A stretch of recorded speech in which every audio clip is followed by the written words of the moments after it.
Welcome to Pick Me Up, I'm Scared, the podcast.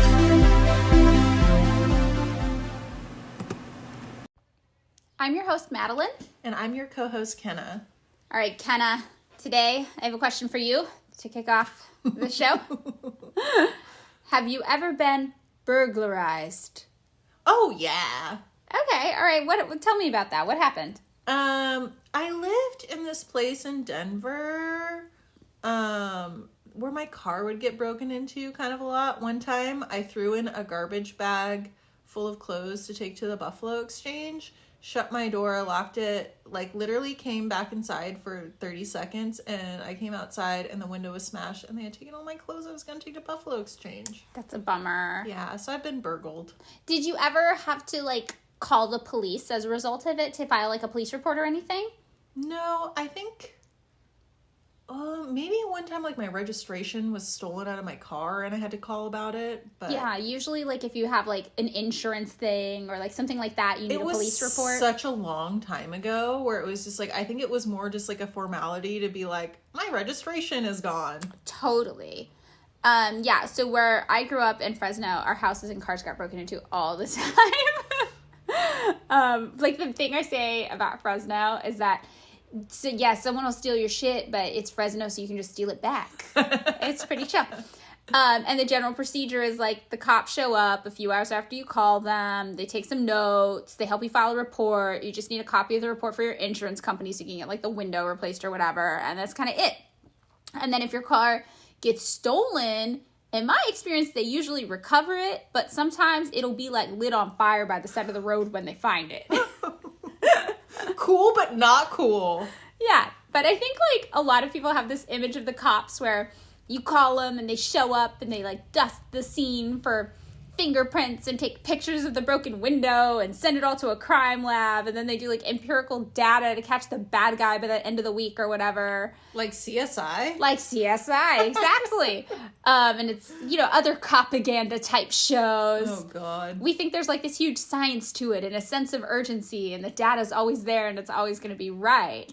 But then I feel when we experience our first break-in or burglary or whatever, that experience usually shows us that this is not happening at all, especially not for our minor fucking weird crimes. No, right? It's who am I going to call to be someone took a bunch of used clothes? Yeah, they're not going to jump on that one. Nobody really cares. Yeah, that's what I thought too.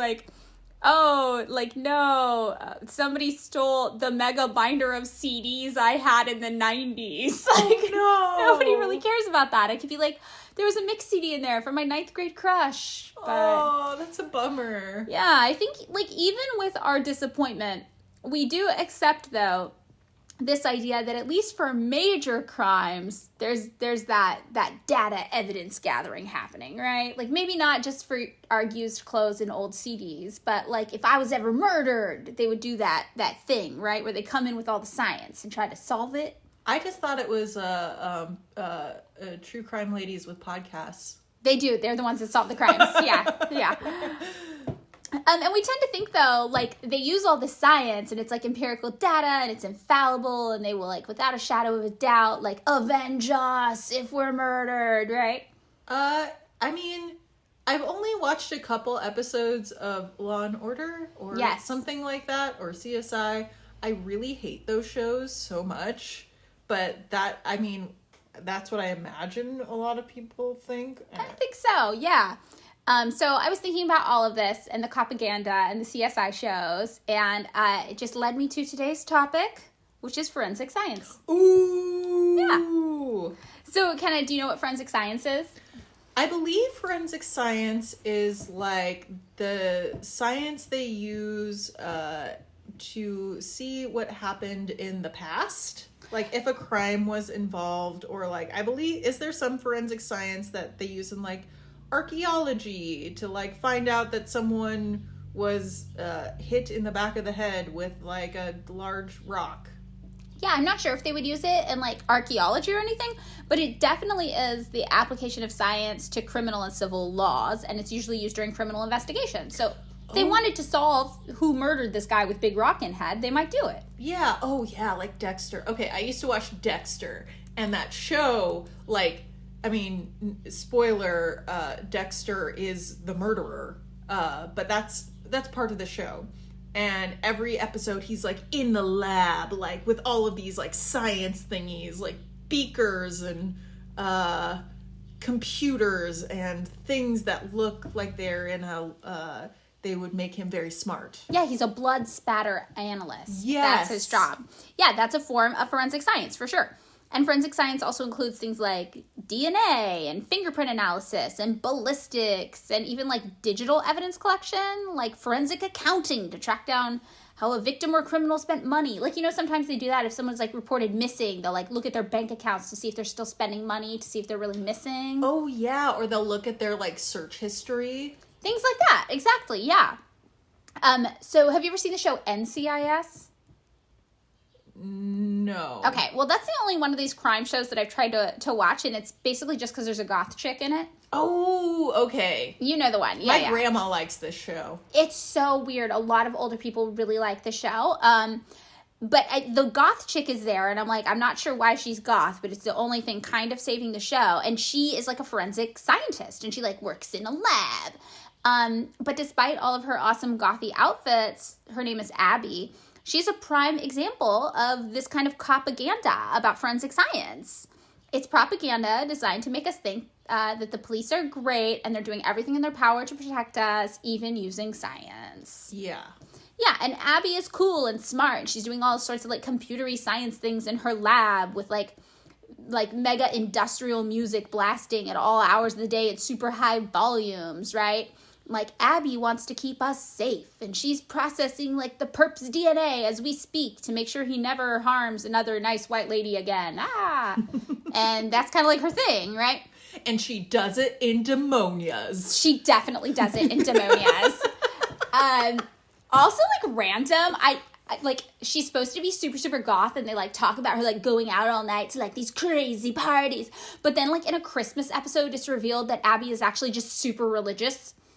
And I'm like, this is such a disconnect for her character. I think they had to make her, like, palatable to the grandmas. Oh, my God. This is, like, the reveal when they're, like, Insane Clown Posse was like, we have a secret, like, that's gonna be revealed. And you're like, oh, my God, are they, like, in league with the devil? No, they're in league with Jesus. So, yes. Like, you're just like, what? You just had to throw that in there, okay. Also, like, Battlestar Galactica. Wait, what? Okay, spoiler alert, Battlestar Galactica. If you make it to the last episode, it's a Jesus thing. Oh, yeah. It yeah. kind of is. It's like, a Jesus thing. Yeah. Yeah. That show's good, though. It's fun until you get to the weird religious indoctrination part. Yeah. Yeah. The plot was good, though. Yeah, but, like, these propaganda shows, like NCIS and CSI and Law & Order was the other one you mentioned, right?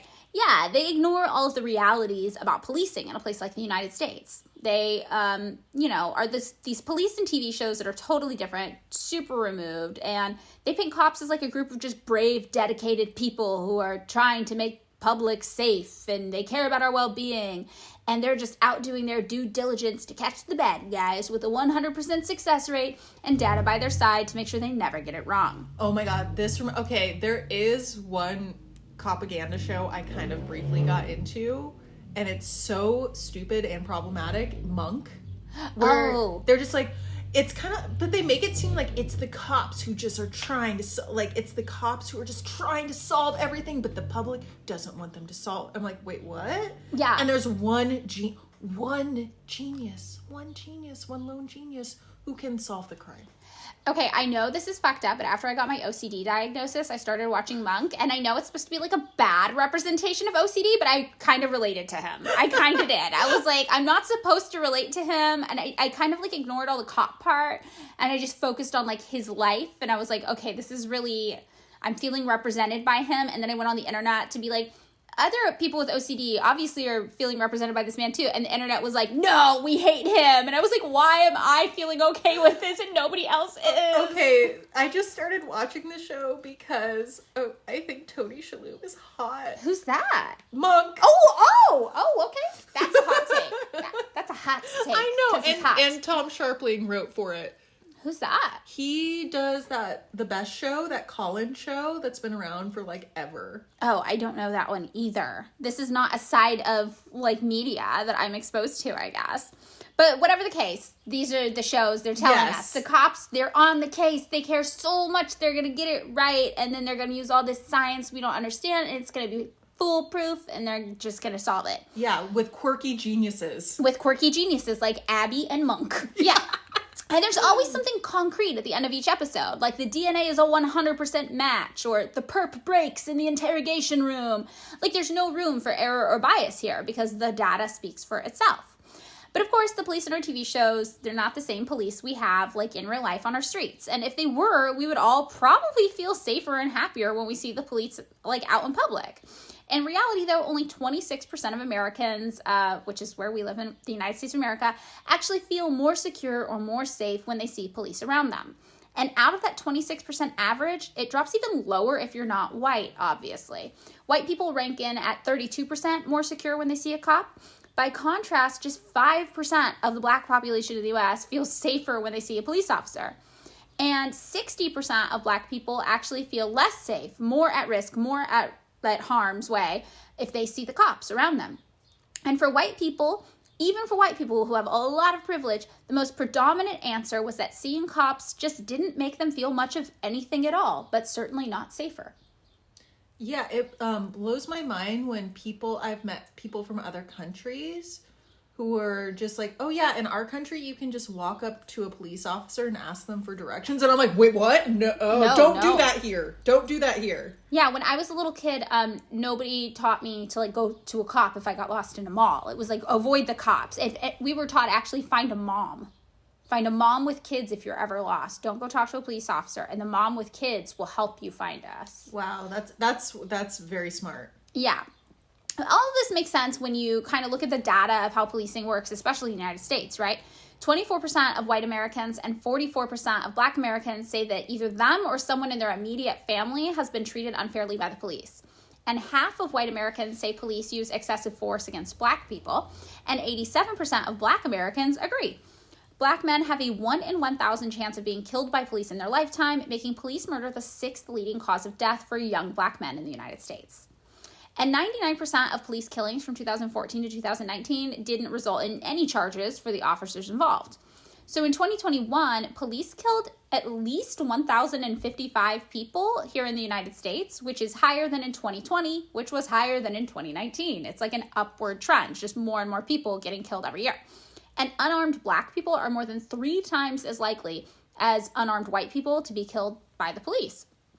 It's widely thought, too, that all of these deaths are dramatically underreported. Oh, I'm sure. I feel like I've listened to a podcast or just, like, read stuff where they're like, journalists are like, it's almost impossible to find this information because they don't want to report it. They don't. And there was a study of data from 1980 to 2018 where researchers found that deaths from police violence were underreported by 55.5%. Wow. Yeah, and if you listened to our episode on LASD gangs, you know that the police department and the sheriff's departments, they themselves run in a manner that's just, like, really similar to gangs as you think of them, like street gangs, which is funny because that's all the violence they profess to fight against, right? With egregious acts of violence and harassment from within, even down to stealing drugs and money from police stations and engaging in the very crime they're supposed to be stopping. Yeah, that episode was wild. That episode was so wild. And most of the crimes that the police are supposedly working on, like, never even get solved, right? Only 5% of all arrests are for serious violent offenses. Most police activity is just for misdemeanors. And it turns out it even has a name here, which is the Massive Misdemeanor System. Like, capitalized. That's what people call it. And it includes things like jaywalking, sitting on a sidewalk, or petty theft. And that's, like, literally what cops spend most of their time dealing with. 45% of inmates in federal prisons are there for drug offenses alone. And for major crimes, only 11% of all serious crimes end in arrest. That's not conviction. That's just, like, they think they got someone, they're arresting them. And only 2% end in conviction, which is why you've probably heard people say police solve just 2% of all major crimes. They do.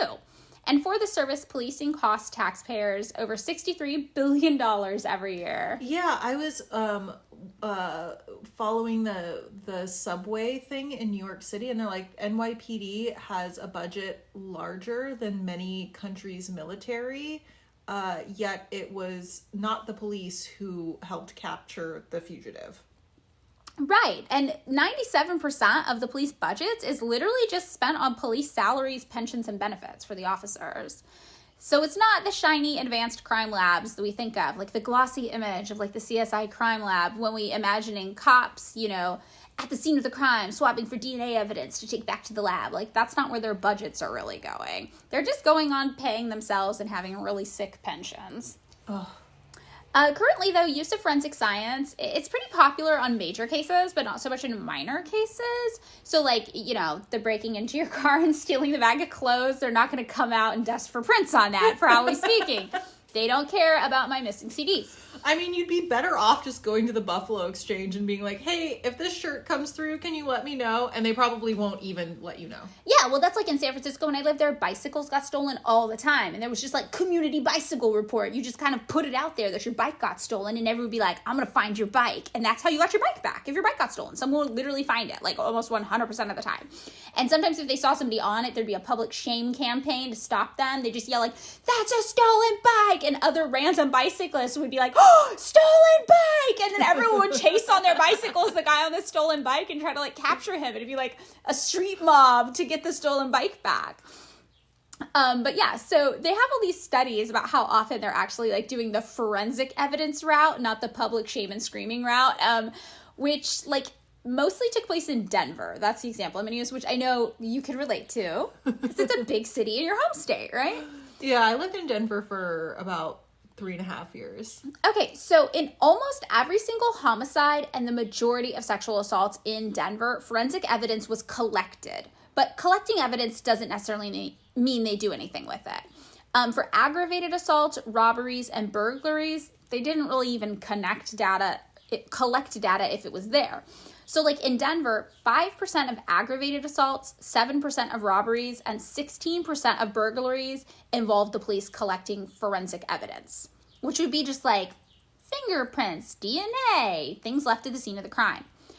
But then, you know, the thing that comes up is like, well, are they testing it? And that's kind of, like in Denver for cases with DNA evidence, just 58% of homicide cases even requested that evidence be tested. And just 82% of sexual assaults did the same. Whoa. Yeah, so they're collecting the evidence for the hard crimes, not so much for the little crimes, but even though they collect it, like for homicide, there's like a 50-50 chance they'll even do anything with it, right? Whoa. Yeah. And the result is this like reality we live in here in the United States, where our policing is really different than the rosy portrayals we see on TV. And to really understand how policing has developed and how we kind of ended up here, we need to take a little bit of a look at its history. So I have here, I didn't want to get too much into details because we've talked a lot about policing, especially in the United States, in our episode about prison abolition, because the two are so linked. But I found some interesting things that we didn't cover in that episode that kind of talk about policing around the world. So most people think that the earliest form of policing started in Egypt around 3000 BC. Very, very old, right? And the empire was divided into these like 42 different jurisdictions, and each one had like an official who's responsible there for justice and security, and then they were assisted by like a chief of police. Their primary job, though, was just collecting taxes. That's like pretty much what all of the police did around this time. And similar police structures developed through ancient Greece and ancient Rome. And in Rome, police officers usually recruited from like the lower class, like usually people who had been slaves, who were recently freed, citizens of what was called low birth, which is very European to me, that phrase, and even people who had been criminals in the past themselves. They were like, you know, crime, would you come with us and look at it? I don't know. But during this stage, policing was still largely relegated to things like tax collecting and still didn't focus much on like solving crimes. Things like manner of death, they were usually just inferred by wherever somebody's body was found. Like, oh, you're found dead in the water? You probably drowned. End of story. Like, that's it. And Romans weren't really into policing as we think of it today with like prevention, detection, and prosecution of everyday criminals. They were basically like, that sounds like a private matter that you guys should work out yourselves, which I kind of respect. In 44 BC, though, a Roman physician did perform one of the first recorded autopsies ever on Julius Caesar after he was stabbed to death, which we all know of because of Mean Girls. Et tu, Brute? That's all I know. Gretchen Wieners. They did an autopsy, like, they're like, we have to figure out if he was stabbed or if he just fell 40 times on a knife. Yeah, I'm not really sure what the motive, like, what were they trying to find? Like, what happened here? Yeah. It's like, I think the dude has been stabbed like 40 times. Right. Well, maybe, though, you know, they thought like a witch stabbed him or something. I don't know. You don't know. So then in 7 BC, Augustus came along and divided Rome into 14 different provinces, and they were overseen by something called a vico magistri, who handled like fire protection and administration and religious duties. 1 year later, a really bad fire broke out, and Augustus was like, okay, we need more than this. This isn't enough. And he expanded the fire brigade into their own kind of like bigger thing. But at night, these firefighters also began handling police protection, which was really new at the time. Rome was a city of like 1 million people. So Augustus created 3 different police-specific groups to handle this like big workload. And they were technically just a part of the army, but they just handled the city and like citizens. And the workload was basically just them walking around the streets and making sure nobody was out actively criming. Okay. Yeah, it's not like they were like researching anything or trying to solve things after they happened. They would just walk around the streets and be like, are you doing a crime? Stop. And that was kind of it. Then around 1150 in China, people were starting to look at deaths and trying to figure out like if there was criminality involved in the deaths. So I'm guessing the Julius Caesar effect of the autopsy, although they were probably not inspired by that at all and did not even know that Julius Caesar existed. So they were trying to do autopsies and kind of figure out like, did some shit go down? Was this like a natural death or was there criminal intent? So in 1247, Sun Tzu published a book called The Washing Away of Wrong, which is a really cool name for this book. Yeah, so Sun Tzu was considered the founding father of forensic science. And he wrote this text to help bureaucrats in China navigate investigations into cause of death based on how a corpse was examined. So in China, as early as 221 BC, the government had ordered forensic investigations into hanging deaths. And by the year 995, this was expanded to homicides, unusual deaths, or serious injuries. So China was a lot more advanced than like Europe was in terms of like investigation. And the washing away of wrong combined materials from experts along with Sun Tzu's own observations. Obviously, there are a lot of things now that we read and we know to be inaccurate, but the use of this thing called forensic anthropology was really, really interesting at the time. And the book covered how bodies worked, how dead bodies decayed, along with certain timelines that changed for each season, all sorts of interesting scientific discussion at the time. So then, meanwhile, back in Europe, after the Roman Empire collapsed, the Byzantine Empire kind of retained some of the structure that the police institutions implemented by Augustus had like used. But outside of the Byzantine Empire in Europe, policing just kind of disappeared. People didn't really have a need for it. They were just kind of handling things themselves as a community. Usually, order was just kept by the people in the communities themselves. And during the Middle Ages, matters that we think of today as like police issues were generally, just thought to be civil issues that should be handled by the parties involved directly. And this actually worked pretty well, and it's considered a pretty good example of policing just handled within a community prior to modern policing as we think of it. Yeah, it's funny to me how, like, now we think of things as like, oh, go out and find the murder and the police deal with it, where it's like, you know, it's kind of like usually when, like, there's, like, a murder involved, like, it's somebody you know, and they're like, yep, that person did it. Like, usually there's no, who could have done this crime? It's like, obviously, the guy killed the other guy who he was fighting with. Right. There's a lot of, like, impulsive, like, aggression crimes like that, like, violent, like, murders that happen because somebody's like, we were beefing, and, like, I feel like you dissed me. Or, like, the spouse for the life insurance money. Yeah, it's obvious. like domestic fighting. Like, it's usually, like, pretty obvious. Like, it's not a random stranger crime. I mean, unless, like, or, like, you know, a bar fight. Right. Like, something like that. Like, it is. So over in England, the earliest police system that existed prior to like 1000 BC was also community-based, and it had collective responsibility, similar to this thing that emerged like post-Augustus in the area that was not the Byzantine Empire. So this was community-based and had collective responsibility, and men in communities had to pledge to band together for the community's protection. And they were grouped together and supervised at like a larger level by these things called shire reeves, which, if that sounds familiar, it's because the shire reeve eventually developed into the sheriff as we think of it today. Oh. Yeah. So in England and the United States, we have these sheriffs that are based on like the shire reeves. And the system of policing works like this. You see a crime, you raise the alarm. You holler and you yell out to everyone, and this is called a hue and cry. Okay, this is the name. It's like a formal name, the hue and cry. Oh, and this wasn't 1000 BC. I think this was 1000. What's the other one? After Christ. AD? Yes, AD. That's the one. I misspoke earlier. I feel like that's important because the hue and cry doesn't make sense, I don't think, in the BC era. So you hue and you cry, and it's basically like, a crime, I need help. And then your neighbors are legally obligated to come out and help you. And actually, if you didn't help your neighbor when they did a hue and cry, you could get in trouble. Because the city's like, where were you, man? I needed you.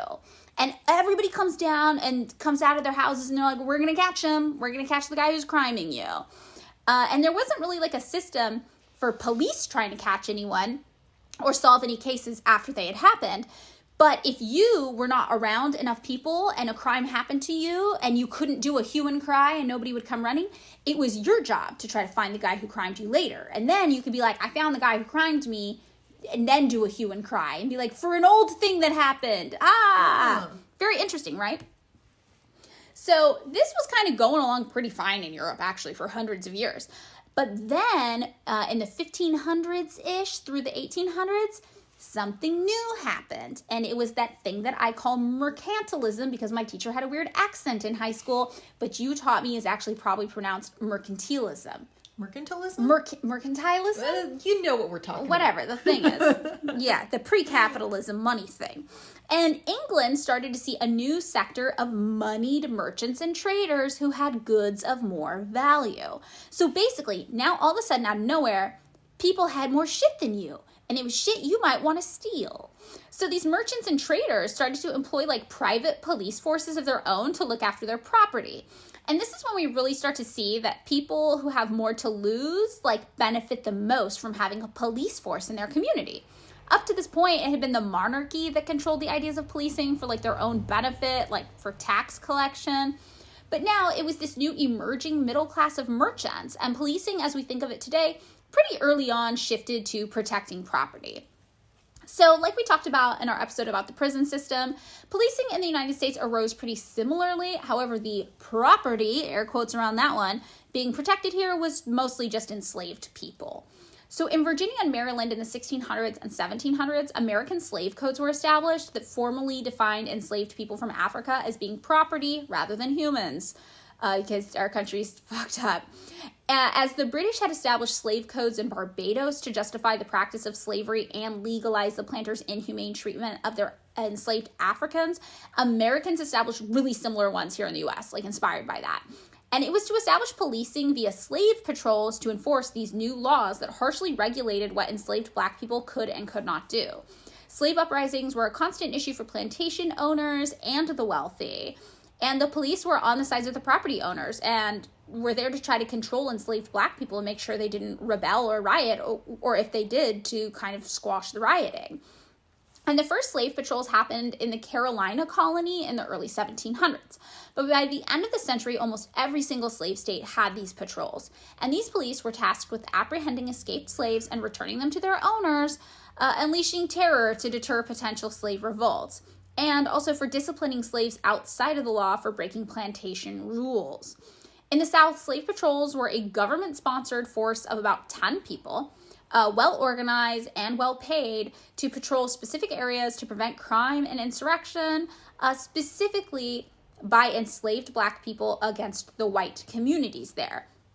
And these patrols, they were allowed to enter anyone's home, like Black or white, without warning if they suspected that you were sheltering escaped slaves. Wow. Yeah, they just had carte blanche. And in 1791, the Sixth Amendment to the Constitution was passed, which guarantees a person accused of a crime the right to a public trial. And this kind of set this future stage for police investigation as we think of it, like coming down the line, and the need for like things to be able to be upheld in a court of law, right? But before that, we didn't really have this public trial thing. So meanwhile, in France in the 1500s, King Francis I also started instituting police forces, and they were kind of in charge of like recruiting military officers and troops to check what property soldiers had plundered during wars. So it was this like militarized police force, and they roamed the countryside, and they were not allowed to stay in the same place for more than 2 days. And they caught mostly military criminals who were like stealing plundered goods, but also some like citizen criminals, and there was no appeal for whatever punishment they decided on in the moment. Then, in 1666, King Louis XIV created the first modern system of policing in France. And around this time, people described it as being part of the government, but separate from the military, with the goal of providing what they called a comfortable and quiet life to the people. So they thought of it as like a way to govern people and their behavior. And the political philosopher Montesquieu described how policing there differentiated between minor and major crimes, which kind of felt new to them at the time. Serious crimes, which, would be like felonies, those were tried by city parliaments. Minor crimes, though, were dealt with solely by police officers in police courts with, like, not as much formal shit happening. Louis XIV also introduced the office of, like, lieutenant of police in 1667, and the lieutenant of police had, like, regulatory, judicial, and executive power. He also briefed the king on all noteworthy events in the realm, which is pretty scary. And this could range from, like, unusual crimes, like, oh, this weird thing happened, to matters that might threaten state security, like, oh, no, the people are saying they don't, like, believe in the God and think that the God made you the king. That sounds bad. And in this, like, really popular phrase at the time, or, like, quote at the time, Lieutenant General of Police Antoine de Sartine once, like, boasted to King Louis XV that whenever 3 people speak to one another on the street, one of these will be mine, saying, like, I've got spies everywhere, I've got informants, I'm putting people out there to try to figure out what's going on. So the head of police had 48 commissioners, 20 districts, and commissioners underneath them had these inspectors.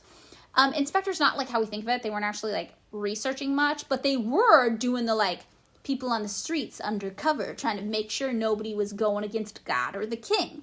And inspectors had minimal pay, so they were pretty easily bribed by people in the precincts. They were really, really broke. And this era in my head is kind of what I think of as like Jack the Ripper and Sherlock Holmes times, but that came way later. And this is France. So in my head, though, I only have one image of like an old-timey police anything, and it's just Sherlock Holmes. I don't know why. But the police here, they were in charge of morality, which is sketchy, and public health and public safety.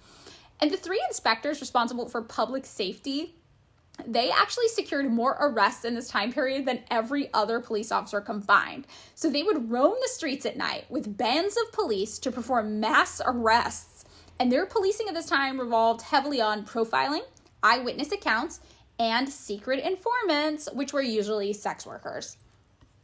They stole the sex workers and made them evil like I was going to say like a police dog, but obviously they're humans and they're not dogs, and that was a bad analogy.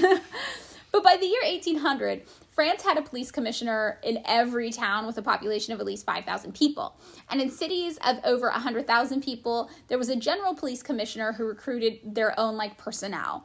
And Paris had like a little bit of science going on in their policing around this time. For example, Professor Mathieu Orfila, I think is his name, an expert of medicinal chemistry at the University of Paris, he became known as the father of toxicology in 1813, after he published this thing I can't pronounce in France that was all about poisons. So he was kind of like the first to be credited with attempting to use a microscope to assess blood and semen stains. But most policing was more based on observation and fear techniques that fell more in line with what we think of as like a police state, like they're controlling you, they're watching your every move, and you're terrified to do anything. And Napoleon Bonaparte soon had like a minister of police named Joseph, oh God, I can't pronounce anything, especially not French, but I think it's like Fouché, whose policing techniques had a really long-lasting like global effect. So Fouché disliked what he considered low policing, which focused more on what we would consider today like general crime. He called it the policing of prostitutes, thieves, and lamp posts, which those are my kind of people, honestly. The lamp post too. So he preferred his policing, though, to deal more with national security and insurrection. And his primary method of policing, again, was the use of informants. This was really popular in France. But he had so many that everybody literally thought they were under constant surveillance in France. And this really stood out to me because it ties in a lot with like our current day kind of propaganda, I think. Like we see on TV that every bad guy gets caught and the police have these complex systems and they have hard empirical data and they're going to get you if you do something you can't escape. And we really think the police are a lot better at getting their jobs done than they actually are, just because we watch TV shows and movies where they're super, super good at it. Yeah, they're the quirky geniuses. They have an army of quirky geniuses. The quirky geniuses are everywhere. And this is like also kind of what Fouché did, but like back in Napoleon era. He was like, I have quirky geniuses everywhere watching your every move, and they're so smart. You're not even going to know you're talking to one if you're talking to one. So he kind of brought this idea as like a strategy to policing, to convince people that they were so good at their jobs, you shouldn't even try to do anything. Oh, yeah. Or it's just like, oh, what's that thing where there's like the one eye watching everything? Sauron? No. I think it's actually a smarty philosophy thing by like Foucault or something. Oh, okay. I don't know anything also about the philosophy. I feel like I just want to remember what this was, but that's like the panopticon. Oh, no, I don't know what that is. I'll look it up later and explain. Okay, maybe that can be our bonus episode today. But whatever the case, like, Fouché kind of just made people afraid of the police by convincing them that if they did anything bad, he would instantly know, like an angry father or like an omnipotent deity. People in general around this time were pretty skeptical of the idea of a country just having a standing police force. And when you hear shit like this, it's pretty easy to understand why. Just having a police force that wasn't a military, like working within your country against your own people, it was a relatively new concept the way they were implementing it, and it felt really invasive and oppressive to people. In England, though, policing had this other kind of power issue going on too, like as opposed to France and people being freaked out by this. In England, the issue was more corruption. So there were these like highly paid constables there who carried no merit. There were bounty hunters everywhere just catching supposed bad guys for profit. Then there were also private police firms popping up, remember, because of all those merchants, right? They were hiring private police. And there was this one group in particular called the Bow Street Runners in like 1750 who popped up. And interestingly enough, in 1835, the Bow Street Runners were the first documented use of a law enforcement officer of any kind comparing bullets to try to catch a suspect. So then in 1796, a Scottish economist, Patrick Colquhoun, he came out with this essay where he called for a change. He was like, this is all a mess. But the change he called for is kind of weird. He was like, this is a mess, and these police administrations need to run more like a business. Which I'm like, this is Trump energy. So in 1798, the Thames River Police, that was founded, and they were the first regular professional police force in London. And their goal was to reduce thefts on behalf of the wealthy merchants. So they had 80 permanent staff members and 1,000 on-call potential officers, and they had regular patrols. They were also paid salaries rather than commission, and it made it harder for them to be bribed because they had a pretty good wage. So 30 years after this, in 1829, this all kind of evolved, and the Metropolitan Police Act established the London Police Department. They were called the New Police because it was like a new take on all this history leading up to it. And they were organized in a way where they were supposed to maintain close ties with the people of the community and like be supported by them. But, you know, everybody kind of hated the police since everybody's hated the police for forever. So this was kind of hard for them. But eventually people said they did actually make some progress trying to like work with the community. So their main goal was preventing crime. And they had what they thought was a good technique for policing, which was just to treat everyone with respect. And that's actually kind of how they won over people in the community and got them on their side. And this makes sense, right? The main focus here again was prevention. But they also lit the street lamps when it got dark. They called the time. They kept their eyes out for fires, and they provided other public services, which probably also helped them come across a little bit more likable than police as we think of them today. And they had these principles that they had to operate from, which were to demonstrate impartiality, focus on crime prevention, carry out duties within the limits of the law, work in cooperation with the public so that the public voluntarily observes the law, and use force only to the extent necessary to restore order and only when other means have been exhausted. By 1856, all incorporated boroughs set up their own police forces like this in England. And policing as we think of it today was pretty solidified. The main goal was to stop crime if officers saw it happening, and to try to prevent crime just kind of by being in a place and talking to people and getting them basically to like you and think that the system was working fine and crime would not be in their best interests. And if crime did occur, there wasn't much investigation after, not until like 1842 anyway, when the London Metropolitan Police established the first detective branch, which is very exciting. And those would be people who finally, if a crime happened, they would research it. And the United States followed suit soon after that and set up one in New York in 1857 and another in Chicago in 1861. And this is really where we start to see the idea of like investigating crimes start. And these investigators were supposed to look into crimes after they happened to try to catch the bad guy, rather than just trying to happen upon crime as it occurred. However, there was a lot of corruption that came along with this. In 1877, 3 of London's 4 chief inspectors of the detective branch were found guilty of corruption. The whole branch had to be shut down and rebranded. Chicago disbanded its criminal investigation unit in 1864. Boston did the same thing in 1870. And New York City also suffered major scandals in 1877. And all of this was the consequence of corruption and inefficiency. Obviously, they were all later instilled back under new names with new kind of systems. But at any rate, the police forces in the U.S., they still weren't doing much investigation at all, right? Because the main focus for policing here in the U.S. has always just been monitoring and controlling Black people and protecting property.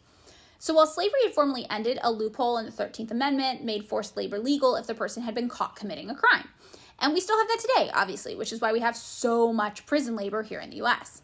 Black codes developed to have more strict monitoring of what Black people could do and not do, even after slavery had ended.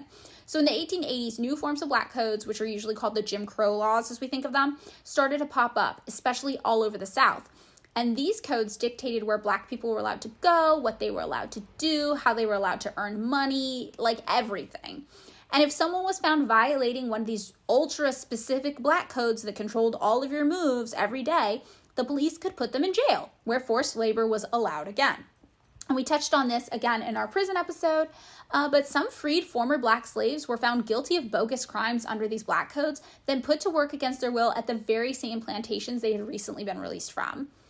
These Jim Crow laws persisted until 1965, meaning a key focus for policing in the U.S. was still the monitoring and controlling of Black people in public spaces, not really investigating crime much at all, well into the lives of our grandparents and even some of our parents.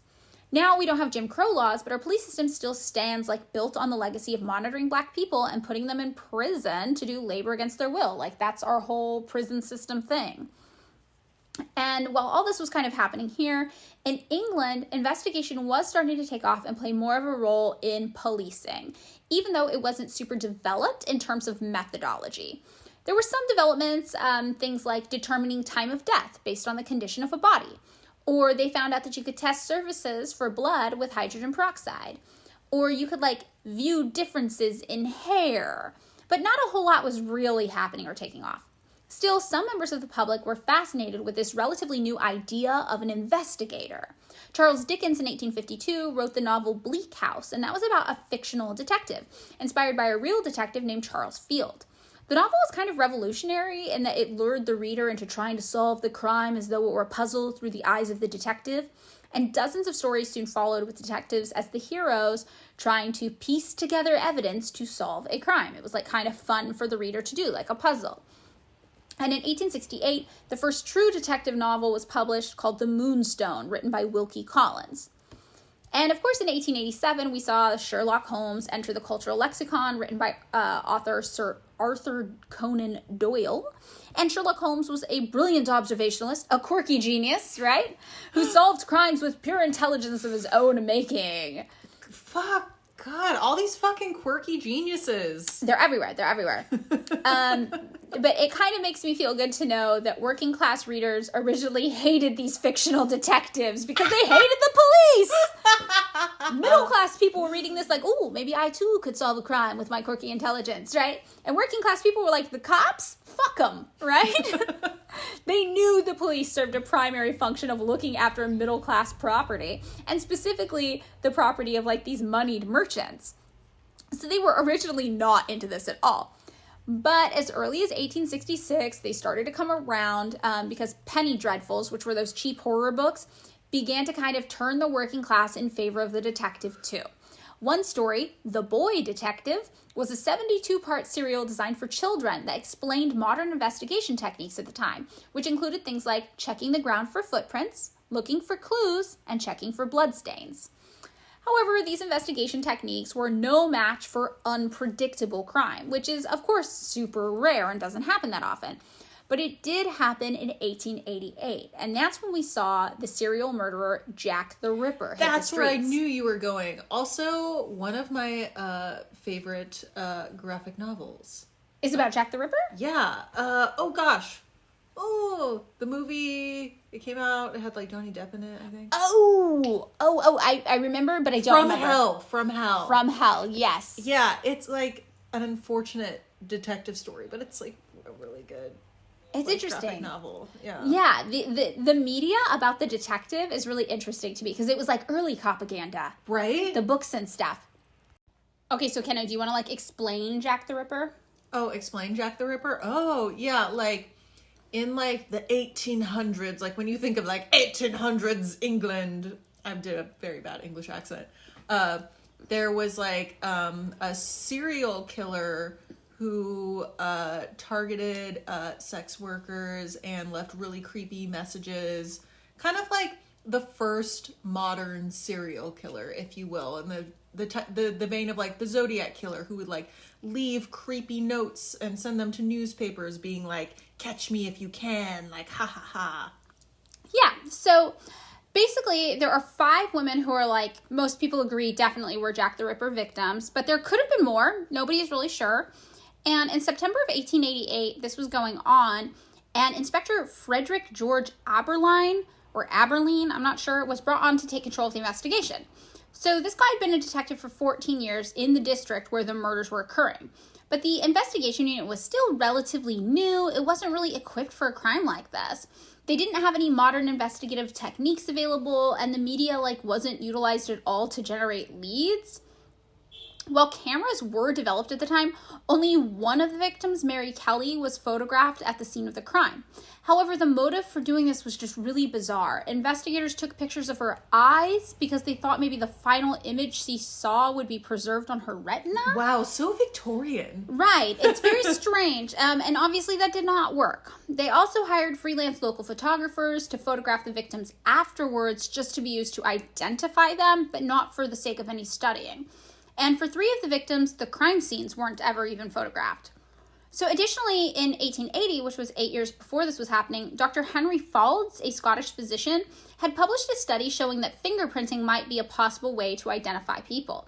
And then there was this chief administrative officer in India who was like, I've been using thumb impressions to identify illiterate prisoners here at work. And, there were other instances around the globe of people kind of using thumbprints to identify.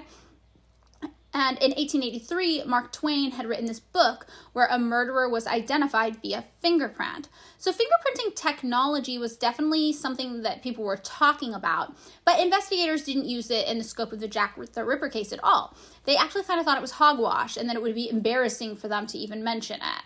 So it wasn't until 1891 also that Sir Francis Galton developed a scientific appraisal of fingerprints, and then in 1891 that Sir Edward Henry developed a workable classification system for fingerprints. And this kind of instructed police forces in 1896 to adopt a new fingerprinting technique, which they called at the time dactyloscopy, to identify potential criminals. But at the time, fingerprinting seemed kooky to London Metro Investigations Unit in 1888 when they were investigating Jack the Ripper, and it wasn't adopted there until 1901, just a few years later. So, obviously, Jack the Ripper, the case was famously unsolved, right? Yeah, I think maybe, there's been a couple, recent books come out who are just we think it's this guy or this guy, but I think it would be impossible to prove now. Yeah, there were a lot of, like, suspects. Like, there was this guy who wore a leather apron that they talked about a lot, who, like, walked around the town and was really creepy to sex workers there. So they had some suspects, but nothing ever really panned out. And this is one of those cases where maybe forensic techniques would have potentially helped, maybe, but they didn't really have them. By 1893, which just a few years later, Austrian magistrate Hans Gustav Adolf Gross published a really groundbreaking book, which was called A Handbook for Examining Magistrates, Police Officials, Military Policemen, etc. Not a very catchy title. But Gross was considered the father of this thing called criminalistics in Europe, which is just another word for forensic science, basically. It's the study of crime, criminals, and the scientific methods of their identification, apprehension, and prosecution. However, that was a full 5 years after the Jack the Ripper case. And in reality, until the 1900s, investigation techniques didn't actually include much other than just asking people questions and hoping someone saw something. And now today, with so many different types of evidence and investigation to choose from, DNA and fingerprinting and blood spatter and video recordings, someone seeing something is still considered pretty damning evidence, right? That's like the holy grail of evidence, an eyewitness. Yeah, like I saw the criminal. Yeah, I saw the crime, whatever. And as police forces developed throughout the 20th century, courtroom testimonies became increasingly more important. Remember that Sixth Amendment thing that happened in the U.S. And many people think an eyewitness account is the best evidence you can have in a trial. Like, someone can literally say, I saw it with my own eyes, and you feel compelled to trust that. Even today, most jurors still place heavy weight on eyewitness testimony when deciding whether a suspect is guilty or not. However, the problem with relying on a system where someone saw something is that most of the time we actually don't know what we've seen. Our brains are weird, complicated places, and our memories often morph and shift alone just with input. Since the 1990s, when DNA testing was first introduced, Innocence Project researchers have reported that 71% of 358 convictions overturned through DNA testing were based on eyewitness testimony. The average time served for these crimes was 14 years in prison prior to being exonerated. Wow. Yeah, I think about my memory being very terrible. Like, and my sister has a really good memory. And I'm like, this thing happened when I was a kid. And she's like, no, it didn't. Yeah, I experienced the same thing. One of my oldest friends that I've known since I was like 14 or 15, he has an amazing memory, and he will tell me things. He's like, do you remember when this and this and this happened? And I'm like, I literally have no recollection of that. Or, it's just like very difficult. And 1/3 of these overturned cases that had eyewitness testimony that the Innocence Project looked at, they had 2 or more witnesses who claimed to have seen the same wrong thing. Wow. So, people, when they get together, they, like, build alternate realities, too. Oh, for sure I've seen this. I feel like working retail, you see it. Really? Yeah. And again, my working memory is bad when people be like, oh, you definitely had this shirt here. And I was like, no, we didn't. Like, what are you talking about? And then someone else would be like, oh, I saw this shirt. Like, do you have it? And I'll be like, what are you? It's like the Berenstain Bears thing or whatever. Yes. Where you're just like, I do not know what you're talking about. And then later you realize they're talking about a completely separate thing and you don't even know how they thought it was at your store. It's like the Mandela effect. Yes. Yeah, but, this is interesting in the court cases, right? Because it means 2 people looked at the wrong person and they were like, yeah, that's the guy, lock him up. And the way eyewitness identification works in the U.S. is usually that the police line a bunch of people up who have similar-ish descriptions, then ask a witness to choose the person who did the crime. And the eyewitness then also makes a formal statement afterwards, like, yes, I ID'd this person, and then they try to remember anything else they can about the crime. The witness also then needs to testify in trial, which is often years down the road, right? And there are certain things that jurors like to see in an eyewitness when they, testify. For example, jurors give more weight to an eyewitness who just claims they are certain than to one who says they're just pretty sure they saw something. Despite the fact that witnesses who feel certain often identify with the same actual certainty as someone who doesn't profess to be sure. Whoa, okay. I have a theory about this, and it's like, people, the people who just I'm never wrong. Yes. And it's because, they are just I can't be wrong because I am great. Yeah, it's kind of like that. People will just be like, no, I know exactly what I saw because I know. But jurors love that. Yeah, and I'm like, in real life, when someone's like, I'm never wrong, I'm like, you're wrong. Like, it's, like the people who have ever said that to me have definitely been wrong. Well, and like, they're wrong while they're saying it. More often than, like, the average person. Yeah, for sure. Like, the hot take is that if you don't ever want to be wrong, you need to say that sometimes you are. Oh, wow. Galaxy brain. But, like, I feel like people who, like, give more thought to things would be like, I could be wrong here. Right. Like I could have seen this. So actually a person who is like, I probably saw that, or like, I'm not 100% certain, actually is more likely to be right than the person who is like, I am certain. Right. Yeah. Because they're willing to compromise. I mean, most of the time when they test people on this, they come out about average. They come out the same either way, regardless of their own impressions of their memory. Their memory is working about average.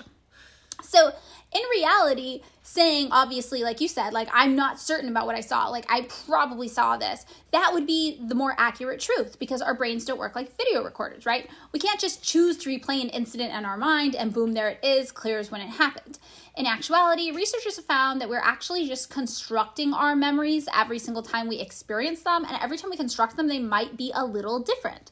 We're putting our own puzzle pieces together in our brains every time we try to conjure up something that we remember happening. And in that stage, we're also pretty susceptible to influence.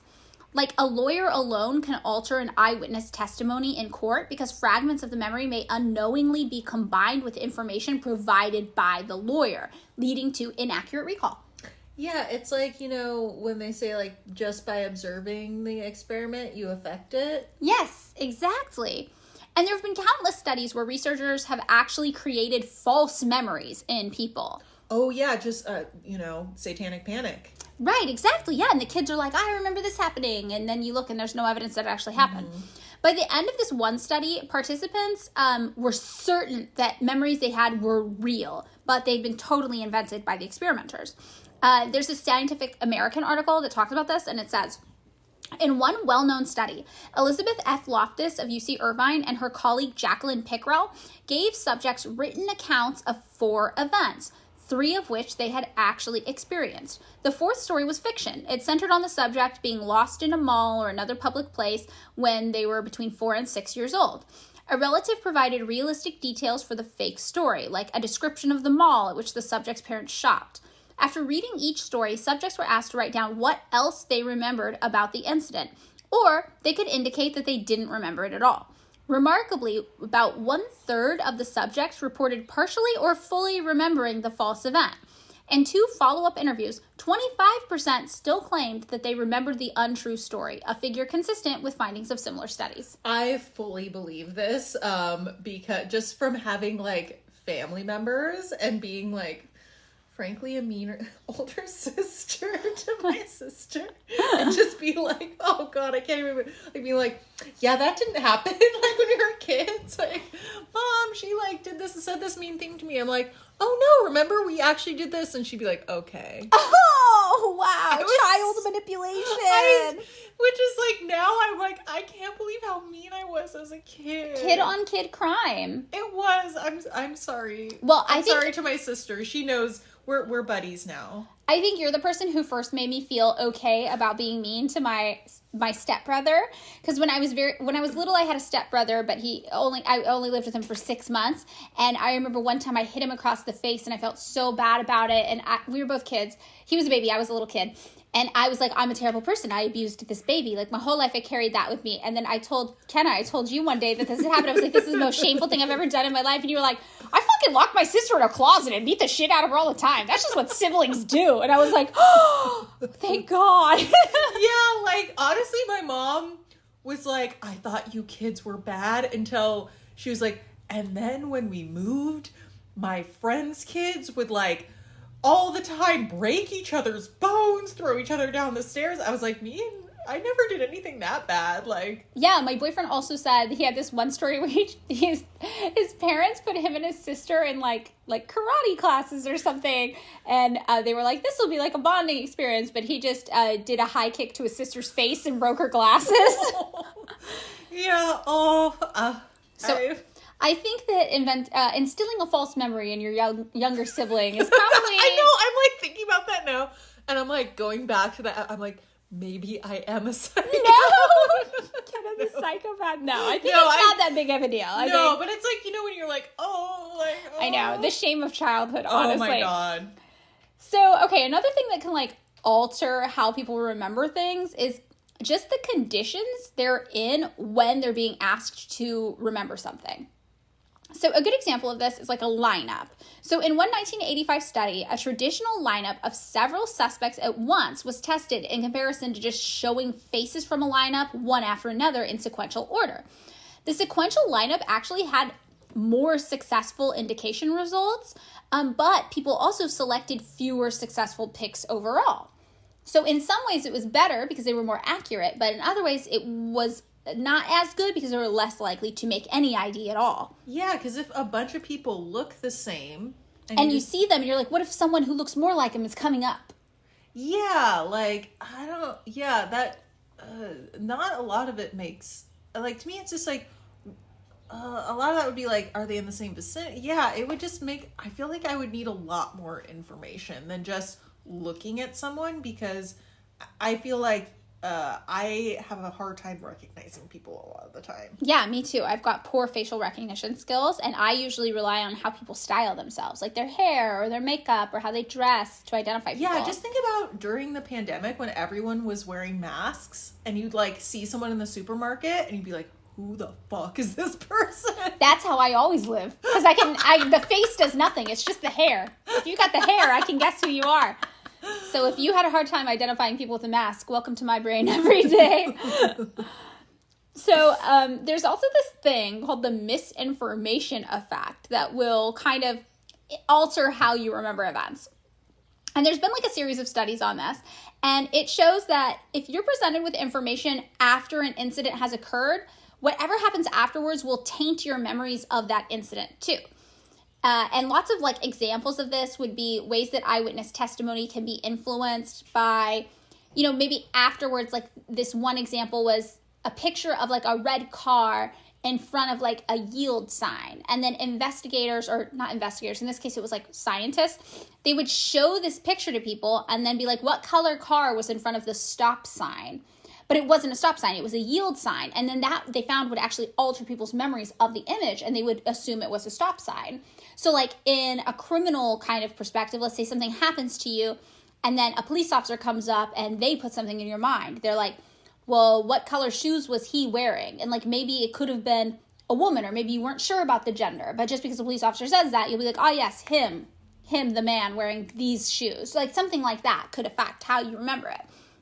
So some other ways that criminal eyewitness testimony can be tainted would be extreme witness stress at the crime scene or during the identification process. If you're experiencing stress, your brain is not working well.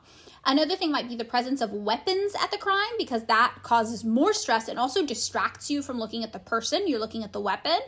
Also, the use of disguise by the perpetrator, like a mask or a wig. This one study I found, the number one thing people remember about other people is hair. So if you want to commit a crime, not that I'm telling you how to get away with a crime, but you should wear a wig. Oh, okay. Yeah, because people see your hair first. Also, another main thing is if there's a racial disparity between the witness and the suspect, because there is so much racial bias, and also because it is scientifically harder for us to see differences in faces of people that are not the same race as us. Oh. Yeah, really, really wild, right? Also, if there's like brief viewing times at the lineup or during the identification procedures, like if you feel like pressured or rushed, or if the person you're trying to ID has a lack of distinctive characteristics like tattoos or extreme heights. This is kind of how I live my life too. I'm always looking for identifying characteristics of people. And if they're not there, you're gonna have a hard time remembering them.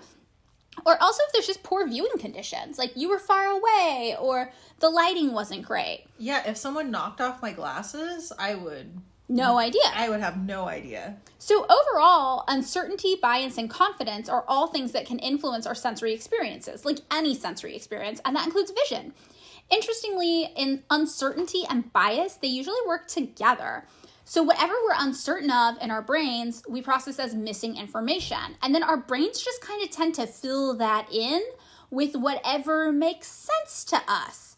And often, what makes sense to us can be totally wrong, and also can be super biased about what you're used to experiencing, what you think might have happened, what seems normal to you.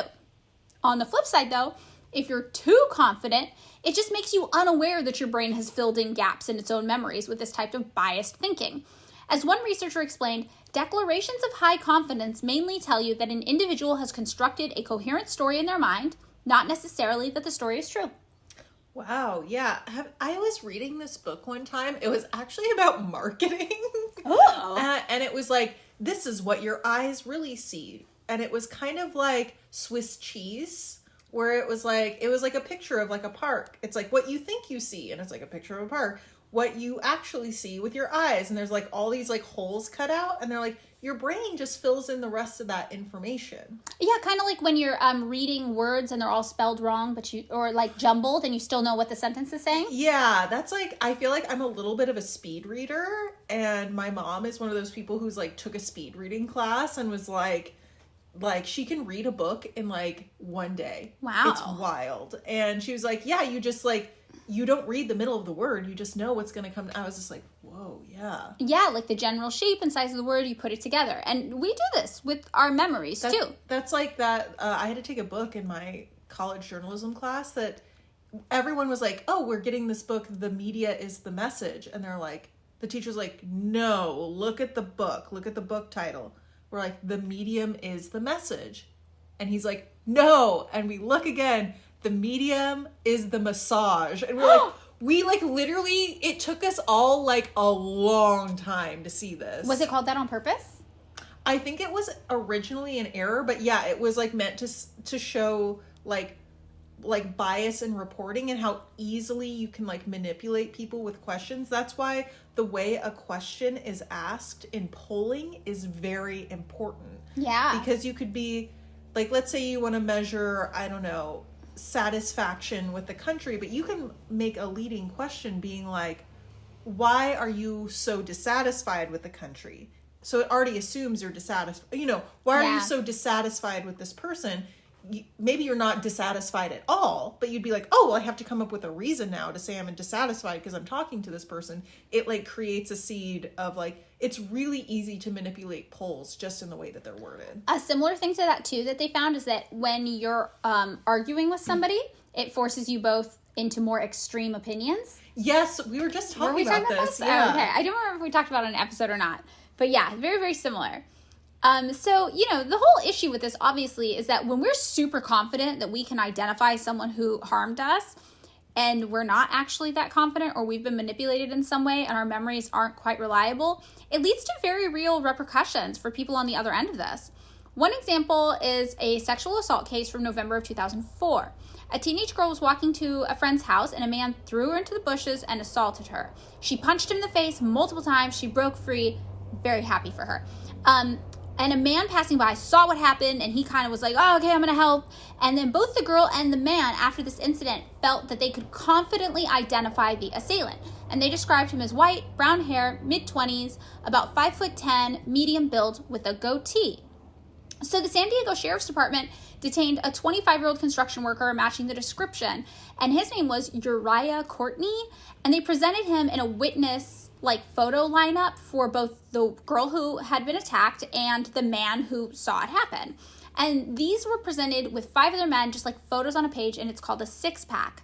So both witnesses picked Uriah Courtney as the assailant out of the 6-pack. And in 2006, without any other evidence, he was found guilty solely on these eyewitness accounts and testimonies. In the court testimony, prosecution asked the victim, are you sure the defendant is the person who attacked you?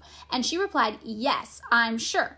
They asked it again, any doubt in your mind? And she said, no, I will never forget what he looks like. He was sentenced to life in prison. And in the trial, when asked to address the court, he said, I am sorry, but you were mistaken in your identification of me as your attacker. It was a simple mistake, but one that has monumental repercussions because now neither one of us is receiving the justice we deserve. In 2010, the California Innocence Project took up Uriah Courtney's case with the intent of reevaluating DNA from the victim's clothing, which had been inconclusive at the time of the first test. a reanalysis cleared Courtney's name and actually matched with a different formerly convicted individual who lived in the area of the crime scene. So this is something that the police could have potentially known. They could have had access to because this person's DNA was already in the system. In 2013, Courtney was released from prison after serving 8 years there for a crime he did not commit, based solely on incorrect witness testimony. The six-packs they showed, it had featured 5 other men, but only 2 of them also had facial hair in addition to Uriah Courtney. And Courtney's facial hair was the most prominent in the photo and the most goatee-looking facial hair. And remember, the witnesses said that the man had a goatee. And obviously anybody can have a goatee. You can grow it, you can change it, it's pretty easy. But researchers now think that's what led both witnesses to select him, that his goatee just looked the most goatee in the photo and they remembered a goatee. In 1984, a different man was convicted of assault and murder of a 9-year-old girl, and he was sentenced to death. And the outcome of this was due to 5 eyewitnesses. However, after 9 years in prison, DNA evidence exonerated him from the crime completely. In 1985, a black man was convicted of breaking into a white woman's apartment and assaulting her at knife point. He was sentenced to life plus 50 years for the attack, and he actually ended up in the same prison as a man who confessed that he was the one who did that crime. DNA evidence found that this was totally correct. After 10 years of incarceration, the wrongfully convicted man was finally freed, and they were able to successfully tie the crime to the man who confessed to it in prison. And when you look at photos of the 2 men, they don't look anything alike, just that they are 2 black men. There are all sorts of related myths that go along with eyewitness testimony's validity. Of the 358 eyewitness cases we mentioned earlier that the Innocence Project got overturned with DNA evidence, 28% of them also featured an actual confession on part of the wrongfully accused person. And there's this myth that people won't confess to a crime if they didn't commit it. However, we see in the US, the way our court system works, we reward people for confessions. And if someone is accused of a crime, they know they didn't commit it, but they have multiple people who are certain they saw them there, they might just assume they'll lose the case either way and hedge their bets on the shorter sentence that comes along with the confession rather than trying to go to trial and ending up with a worse sentence. Yeah, I actually think this is featured quite a lot in cop shows and things related to court cases where they're you can, if you just confess, you can get a plea and you'll only get sentenced to 15 years. However, if you don't confess, you will get 50 to life. Yeah, this is a real thing. And they're and we got you. And if you're just I think what also, people feel really, really antagonistic towards people who are I did not do this. Yeah. We know from true crime stuff. Yeah. Where it's just the more someone is adamant, I did not do this, it makes people really pissed off because they're oh, so you have no remorse. When actually there is a possibility the person never did it. And they're but imagine if you didn't commit a crime that was very serious, you in your mind would be fuck no, I did not do, you would want to scream to everyone, I did not fucking do this. But that pisses people off. So in reality, you're just well, 15 years, I could still have a life when I get out. 50, no. Right. And also I think a thing too is a lot of people who are kind of forced into this position, they have prior records. They already have experiences dealing with the police and they haven't gone in their favor. Mm-hmm. So they kind of are beaten down by the system already. That's why the police already had their data. That's why they had their DNA to run. That's why they have photos of them. They have mugshots. A lot of times this is not their first rodeo and they know things probably aren't going to work in their favor. Yeah. And if they, you're going to just go with this is wrong, but I'm going to get 5 instead of, Right, 10 or 20 or 50. So other myths that kind of go along with these ideas are ideas of what's called flashbulb memories, which are vivid and emotionally compelling memories of circumstances. And it's because an event was subjectively very important. And we think that these are actually remembered better than mundane events, but actually science shows this isn't true. Just because something traumatic happens to you doesn't mean you're more likely to remember that one thing. Accurate memories also, people think that they can be recovered or enhanced through hypnosis, but there's no evidence suggesting that this is actually true. And there is evidence showing that hypnosis can be a way to create false memories. Also, there's an idea that we repress traumatic childhood memories, but the memories can be recovered through therapy. And again, there's no evidence that actually suggests this is true. However, obviously therapy can be very useful. Sometimes you can recall false memories and they might say something about how you felt about a situation or what you think. And I think there's still validity to that, but it can't be taken as a valid and accurate account of what happened necessarily.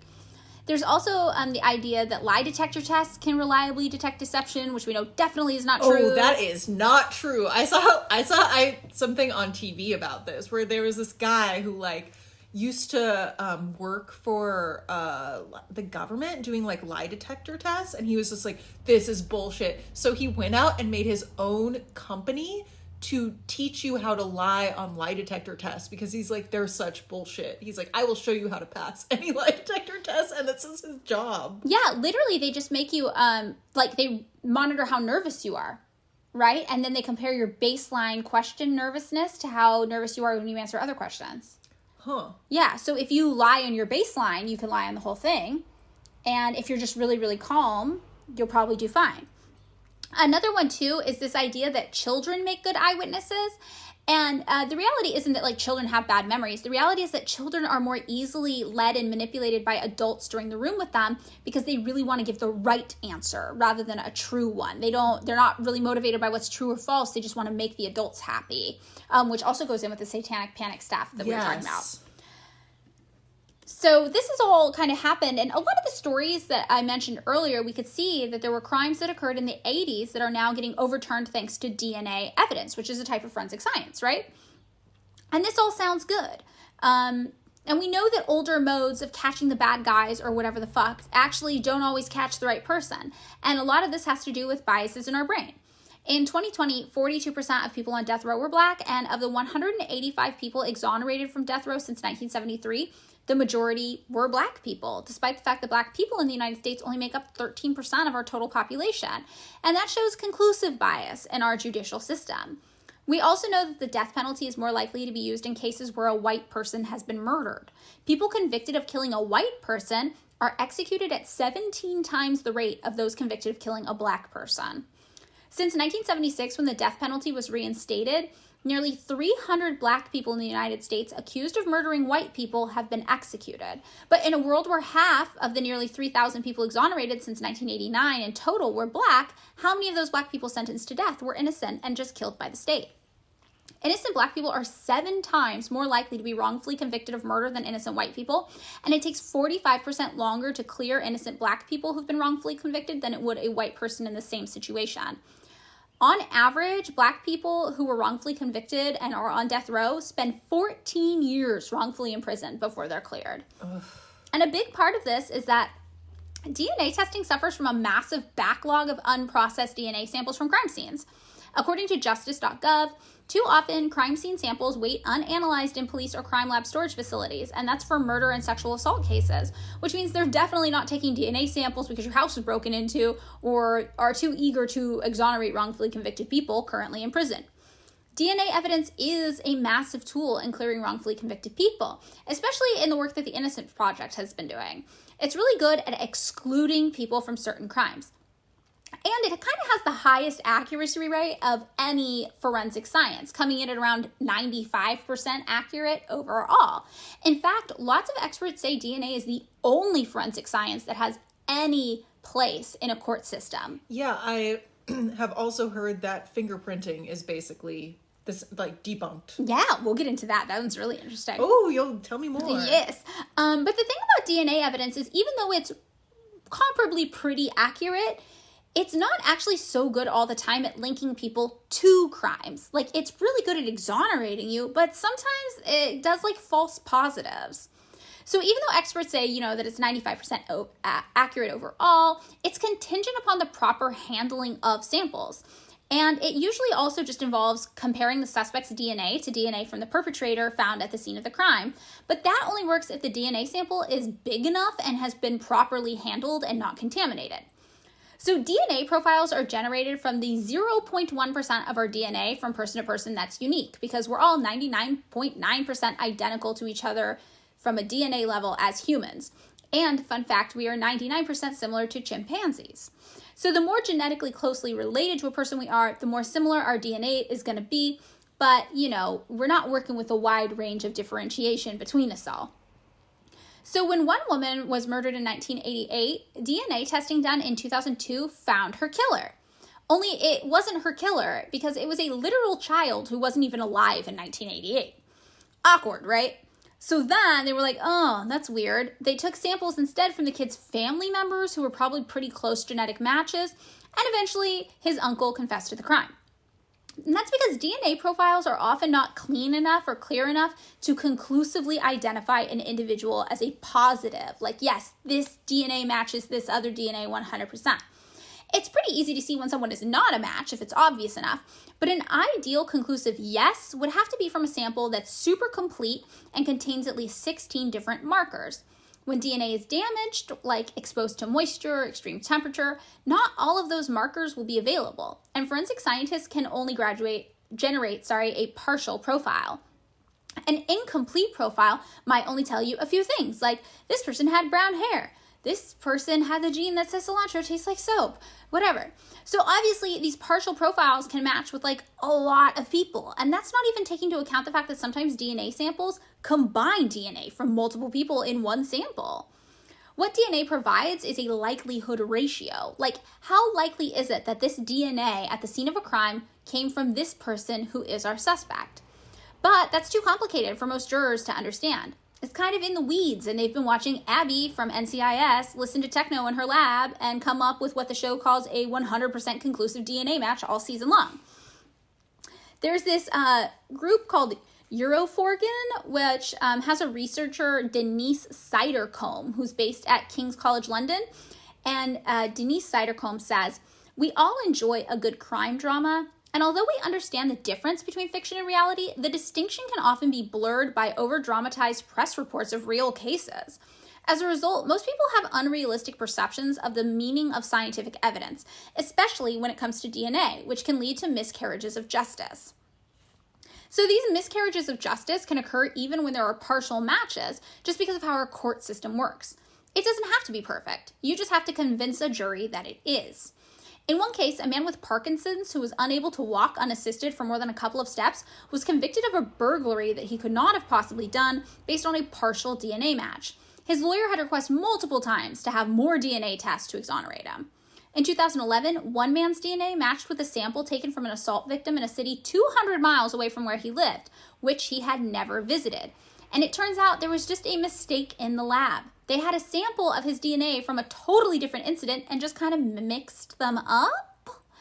And on top of all of this, any one of us could have DNA present at a crime scene even if we weren't there, just through this thing called DNA transfer. That's where your DNA gets on someone else and then they deposit it without knowing somewhere, who knows where they are. In 2015, forensic researchers asked pairs of people to shake hands, then handle separate knives. In 85% of the cases, DNA from both people was found on those knives, and 20% of the cases showed more DNA from the secondary source than the person who'd even held it in the first place. Whoa! Yeah, and in 2018, researchers found that when 108 crime labs received the same complex DNA mixture, 69% of the labs interpreted the profile totally incorrectly, pointing to a reference from an innocent person. Or alternatively, we could have left DNA at a scene just minutes before a crime occurred. There's also the issue that some of us shed DNA more rapidly than others, like someone with eczema, for example, might shed more DNA over a shorter period of time, which would contaminate a scene of a crime with more of their DNA than someone else's. A crime show might have like an investigator taking one sample from the scene of a break-in, for example, at a window ledge, and then running it. And then it's a 100% match to a person who lives down the street, and then they convict them and that's a done deal. However, in real life, the window ledge might have 6 different samples on it, like whoever broke in, but also everyone in the family who lives at the house, and anyone whose DNA might have been transferred onto that location from a different time. And the match might only be partial for anyone. It could be, for example, a partial match for a guy down the street because he accidentally got your package last week and he dropped it off to you and then you brought it in the house and his DNA transferred onto the window ledge. But if that guy has any sort of criminal record and happens to be, for example, a black man in the United States of America, that might just be enough for cops and prosecutors to decide he's the one that did it. And when the jury hears DNA evidence, they'll trust that. Sometimes scientists have become concerned that the over-policing of Black communities for low-level offenses has led to more of their data being present in DNA databases for these partial matches to even hit in the first place, codifying issues of racial injustice we see built into our current system. According to one study, forensic DNA databases are growing to mirror racial disparities in arrest practices and incarceration rates. Because of the difference in policing operations, the DNA databases held by law enforcement mirror the incarceration rates for African American and Latinos. The situation may be becoming worse as the collection of DNA creeps from convicted felons to individuals who are simply arrested. As more and more arrestees are locked into national DNA forensic databases, we will see an increasingly volatile intersection of race and ethnicity and the CSI effect. Yeah. Oof. Yeah. So out of all of this, DNA is obviously just one type of forensic science that we see used in criminology. And it actually makes up the majority of the budgets for kind of criminal lab work, but only 4 to 5% of the actual work itself, despite being the most accurate option available. And for all the other stuff, it gets kind of weird. So there's forensic anthropology, which is where you reconstruct as much as you can about a person's life and death, for example. There's criminalistics like forensic ballistics, fire and explosion debris, controlled substances, trace evidence, wildlife, tool marks. There's digital forensics, which is like assessing images or audio or text to see if it's been altered or deleted, or just like analyzing the sound of a video for clues. There's forensic engineering that studies building collapses or product failures. There's forensic chemists who study environmental contamination. There's forensics like psychiatrists also. And there's forensic physicists who study collision and explosions. There's forensic odontology, which is the teeth. There's forensic biology and pathology, which has to do with like autopsies and diseases. There's a lot of stuff here. And there's criminal profiling, which is a byproduct of forensic psychiatry and also forensic behavioral science. There's even forensic paperwork surveyors who just assess documents to see if they've been altered, erased, damaged, or like see what kind of machines they were written on, like this typewriter did this key. And of course, there's forensic toxicology, which deals with chemicals that affect the human body. And all of this stuff sounds super concrete and infallible and official, right? But just like DNA testing, it can go wrong. And when it goes wrong, it's a lot worse than how the DNA testing can go wrong. So, Kenna, have you heard like anything about some of these different types of like forensic evidence and like scandals popping up? Yeah, I know. Well, the thumbprint thing, and it seems like there are like these people who are just like, I know from the ballistics or the blood splatter or like you were saying, like the teeth marks and all of that, just like the DNA is how it's interpreted. It doesn't mean that it's a slam dunk or that it is even accurate. Yeah, exactly. So a lot of these different fields, they don't actually rely on science. They rely on observation. But similar to how an eyewitness testimony can sway a jury if they just sound really confident, if these experts come up on the stand and they're super, super confident, the jury's going to trust them.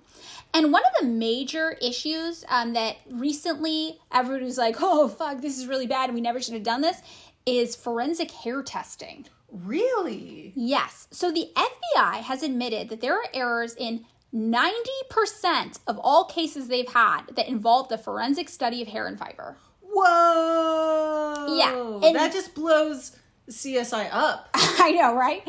One case from 1987 involved a woman who was stalked, then sexually assaulted by a man she suspected lived in her area that had been monitoring her.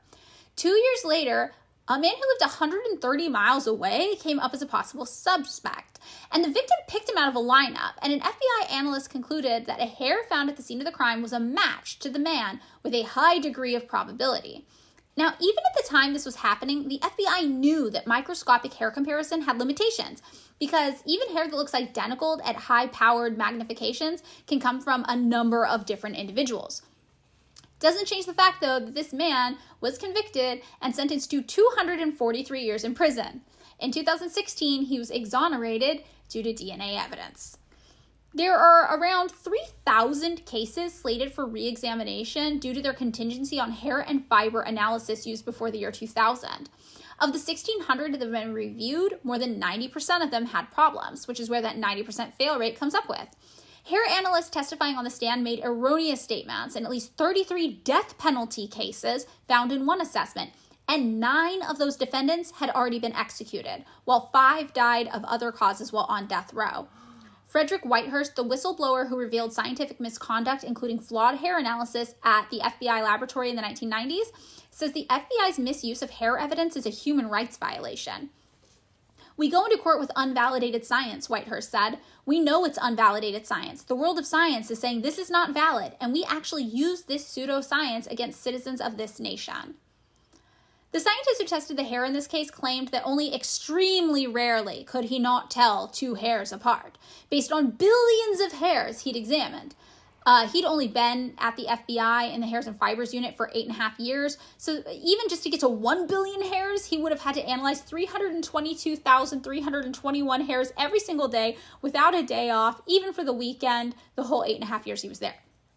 But to have someone that confident, I've looked at billions of hairs, only extremely rarely can I not tell them apart. It sounds good to a juror. He sounds confident. And even though 6 different witnesses placed the suspect 600 miles away at the time of the crime, it still led to a prosecution. In another case, one man received a 25-year sentence for a 1994 masked bank robbery in La Crosse County. The evidence linking him to the crime included a hair found on duct tape attached to the bag carrying the stolen money. The FBI now admits that analyst Chris Allen's testimony identifying Greer, the suspect, as the likely source of the hair was just filled with errors. For example, the forensic scientist who performed the analysis told jurors at one point that hair has characteristics that are distinctly arranged in an individual that allows me to tell one person's hair apart from another. He likened hair analysis to a person's ability to recognize a best friend or spouse in a crowded room, saying everybody has a unique, finite number of features on their face. The man, Greer, was convicted and imprisoned for 13 years before being paroled in 2009, meaning he missed the chance to ever be exonerated. At one 1991 trial, a state crime lab analyst testified that one suspect's hair was consistent with hair found at the scene of the crime. Later, DNA testing ruled it was not actually a match, and that suspect was released 5 years later and received a $109,000 settlement from the state for the error. At a different trial in 1981, one state crime lab analyst admitted that a suspect's hair was similar to evidence found at a crime scene, but she could not definitively say it was a match. Responsible of her. The district attorney, however, instead told jurors that the hair had been found on the victim's robe, and that's what they believed, and they were like, yes, he's guilty. And he served 29 years in prison for a crime he did not commit. DNA testing later exonerated him, and the state, county, and city paid him $1.75 million for the wrongful conviction. Another trial in 1982 had an FBI analyst claim that a suspect's hair was found on the body of a murder victim and said the probability the hair came from anyone else was 1 in 10,000, which was actually just a random number he made up. He was convicted and served 28 years in prison, not the analyst, the person accused of the crime, and DNA evidence, yes, later exonerated him as well. In all, the misapplication of forensic science is the second most common contributing factor to wrongful convictions, and the Innocence Project found evidence of flawed forensic testing in 52% of DNA exoneration cases, and in 1/4 of all exonerations in the U.S. According to a paper by Manika Sinha, an assistant professor of law at the University of Maryland Francis King Carey School of Law in the Alabama Law Review, which is a mouthful, forensic science is badly in need of a total systemic overhaul that's less weighted towards bolstering prosecution. Sinha points out that it's often used just to bolster claims against people who've been subjected to racial bias anyway. Sinha says, ironically, the extent to which lay people without scientific training tend to trust forensic science evidence and mistakenly believe that it brings neutrality, fairness, accuracy, and certainty to the criminal process has allowed forensic evidence to do just the opposite. So this kind of like hair testing is kind of part of this idea called pattern sciences. And pattern sciences is kind of what it sounds like. It's where people take a look at something and they try to identify a pattern in more than one sample. Dr. Carl Reich, a forensic scientist and DNA expert, says that there are several subgenres of forensic science that are what he calls just pure junk. That's a direct quote. Included in this list is hair analysis, but also bite marks and ballistic lead analysis. He describes these fields as having absolutely no scientific foundation. And he says other fields like arson and blood spatter have potential to be useful, but, quote, the decree of quackery is widespread. On the whole, Dr. Reich is skeptical of so-called pattern sciences, which include tooth marks, footprints, tire impressions, fingerprints, and ballistics. He says these methods fundamentally lack a scientific foundation and have been allowed to continue as hobbies rather than an analytical process. And the reason for this is that these sciences of matching just one thing to another, it's not actually science at all. It's just visually too subjective. For example, you and I could both look at two hairs side by side, or two bite marks, or fingerprints, and I might say they match, and you might say they don't. It's just not very conclusive. As one article in Discover magazine explains, systematic, personal, and unconscious biases influence subjective methods like fingerprint matching. And I thought this was really interesting because remember the Jack the Ripper case? People were like, oh, if only they'd had fingerprint analysis, if only they'd used it at the time. But scientists today are like, that's pretty messy too. It might not have been helpful. So that kind of brings us to the section about fingerprinting, right? One Oregon attorney found himself at the center of a fingerprinting issue when his prints were erroneously matched by 3 experienced FBI examiners to evidence from a 2004 Madrid terrorist bombing, despite him having never even been to Spain. According to a government affidavit, the FBI considered the match to be a 100% identification and verified. They later released him because he was cleared from it, and absolutely there's no way he could have been in Spain at the time, and they had to pay him a $2 million settlement for tarnishing his name. Fingerprints reflect minute dermal ridges, which form between 3 and 6 months after conception and stick with humans after death. Even identical twins, indistinguishable by nuclear DNA, have distinct whorls, loops, and arches on their finger pads. And a lot of these can be caused by stress in the womb, like environmental factors in development. Nobody's exactly sure why, but it does remain that most people have pretty unique fingerprints. The main issue, though, is that fingerprint analysis often uses partial prints taken from scenes of crime. The fingerprints you get at the scene of crime aren't going to be perfect prints, and it leaves a lot open to, just your own personal perspective, which is not very scientific. It was 1910 when fingerprint evidence first appeared in courts, and it was ruled admissible by U.S. appellate judges in 1911. Is it appellate or appellate? I think it's appellate. I think it's appellate too. That sounds better. In 1985, FBI manual described the identification method as infallible. And in 2003, the head of the FBI's fingerprint unit insisted that the error rate was 0 in several court testimonies, and in an LA Times story and on an episode of 60 Minutes. However, in 2006, one cognitive neuroscientist showed expert examiners a pair of fingerprints that they had previously analyzed in actual court cases and had judged to be definitive matches under oath. In the experiment, the examiners were not told that they had seen these prints before and matched them, and the scientists provided additional false details that gave the suspect an alibi. The conclusions of most examiners were no match or inconclusive. And then, of course, he later revealed, oh, that's funny because on trial, you actually said these were a definitive match. And it kind of exploded the whole fingerprint thing. One study published in 2018 reviewed proficiency tests that crime labs gave their employees, asking them to match about a dozen fingerprints with known answers. A sample of these annual tests given between 1995 and 2016 showed that 7% of participants missed at least one true match and 7% incorrectly matched fingerprints from different people. On top of that, like DNA, fingerprints can transfer. In 1988, one person was murdered in their kitchen, and a fingerprint was found on their refrigerator, thought to belong to the assailant. It turns out that the fingerprint actually belonged to someone who worked on the assembly line where the refrigerator was made. And remember in the beginning of the episode, we talked about Denver and the use of forensic evidence? Well, weirdly, they use fingerprinting evidence more than DNA evidence, even when both are available. While DNA samples were only tested 58% of the time when available in homicides, fingerprints were tested 96% of the time, despite not being nearly as accurate. And for sexual assaults, the number was 82% for DNA and 100% for fingerprints. What? I know. I think it's just a myth that persists that fingerprinting is more reliable than it actually is. I honestly think this is all some Sherlock Holmes shit. I think so too. I think it feels like you're doing investigation. It's just the classic cop thing. It's you take the fingerprints down at the station. It's like a cop and a donut. It's well, you can't have policing and crime if you don't take the fingerprints. Well, this is actually really interesting you said that because there was this one thing I read where it was a cultural study about the crime novel, the detective novel, And what people were saying is, like, actually a lot of investigators, because it was so new, they were learning how to be detectives from these novels. So there's actually some historical precedence for what you've said. I hate it here. I know. Another weird kind of, like, criminal kind of evidence that's not really real, like a fake forensic science that has definitely crept its way into our justice system, is bite marks. Ooh. Yeah. So in 2006, a woman was convicted of beating a man and strangling him to death on the basis of bite mark evidence. And she's currently 12 years into her life sentence, and her lawyers are currently pushing for a new trial.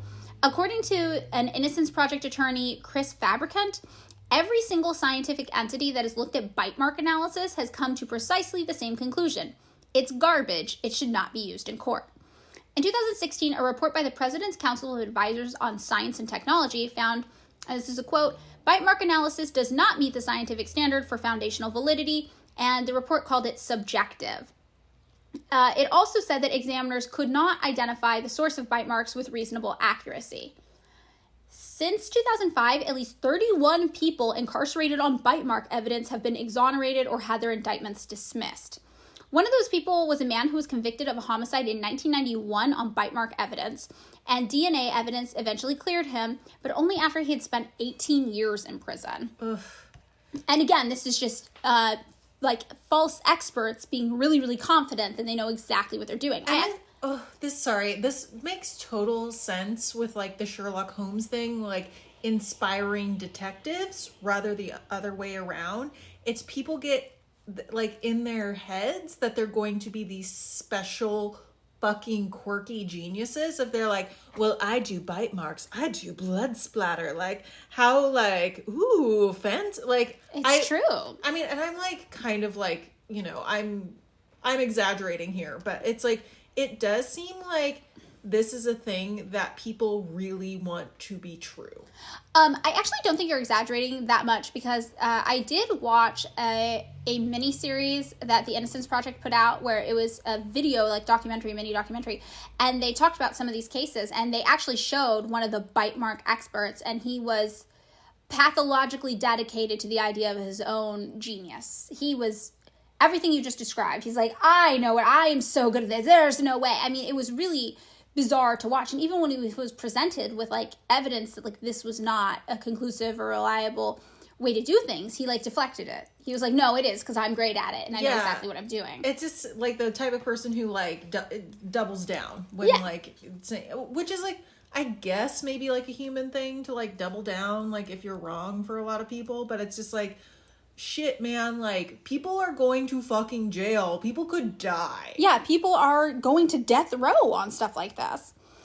The next thing too is blood spatter that was kind of mentioned in junk science, which you touched on earlier when you were talking about Dexter. Yeah. Dexter. I know some of these shows though are entertaining even though they're garbage. Yeah, for sure. But yeah, so Dexter's job in the show Dexter, he was a serial killer, and then he also was a crime scene investigator who focused on blood spatter, and he usually investigated his own crimes, right? Yeah. Yeah, or no. He investigated crimes, then decided who he was going to kill because he solved the crimes himself before the cops could. I think that was it. Yeah, he was the good serial killer. Yeah, that's right. Which I'm like, this makes so much fucking sense, because it seems like a lot of serial killers are actually cops. They are, yeah, and it's vigilante style, but within the system. They're like, I'm gonna do it all, you know? And it turns out, yeah, that all this blood spatter stuff, super faulty science. People usually call it BPA, which is short for bloodstain pattern analysis. And it's when analysts interpret, like, the patterns left by bloodstains at the scene of a crime. But a report in the August 2021 volume of Forensic Science International said, our results showed that conclusions were often erroneous and often contradicted by other analysts. The study involved showing 192 blood spatter samples to experts for classification and found that over 1 in 10 of the responses were incorrect, and 8% of the responses contradicted other analysts. Additionally, analysts with less than 40 hours of BPA training are often allowed to testify in course. No! Yeah. It's one like week-long course you take to get certified in BPA training, And even just after that 1 week, you can totally go to court and be like, yeah, this person did it. They killed somebody. I hate it here. Yeah, it's less than one average work week for someone. And for reference, I don't even think I figured out how to use the cash register at Hot Topic in the year 2003 within 1 week of training. So I know. I'm just thinking about how many semester-long classes I took and still didn't quite understand it. I'm speaking about economics. In 1986 and 1989, one man was convicted of his wife's murder and served 30 years in prison based on blood spatter evidence. This still blows my mind because I am not a scientisty person. But to me, it's like, if you're talking about blood splatter, that seems to involve a lot of, like, physics and a lot of math. Yeah, that definitely. I don't think you could learn in a week. Because I remember trying to calculate, like, how, like, catapult ranges. For some reason, when you take, like, a physics class, not that this was not a high level class, it was just like, how far will the catapult shoot this watermelon? It was very fucking hard to find out. Like, it's a lot of math. Yeah. Like, to me, it's like you must have, like, extensive computer models to figure this stuff out. Like, it's so hard to figure out. Like, well, that did not happen in the case of this man who was convicted of his wife's murder. The crime scene itself had been contaminated by poorly trained police, and it was analyzed by a rookie officer who entered the scene 10 hours after foot traffic had been in and out and the victim's body had already been removed by a private funeral home employee. According to Slate, at trial, he made uncannily precise statements about the direction, angle, and distance of a flashlight supposedly held by the shooter that was spattered with blood. Years later, the Texas Forensic Science Commission determined that his work was unreliable and scientifically unsupportable, and the convicted man was eventually released, but his conviction was not overturned. And this one really gets me because it's like, you just lost your wife in a horrific murder, and now you're going through this other trauma and people think you did it. Like, I can't even, as somebody who's like lost like a really committed like long-term partner suddenly, I cannot imagine going through that right after you've just lost your partner.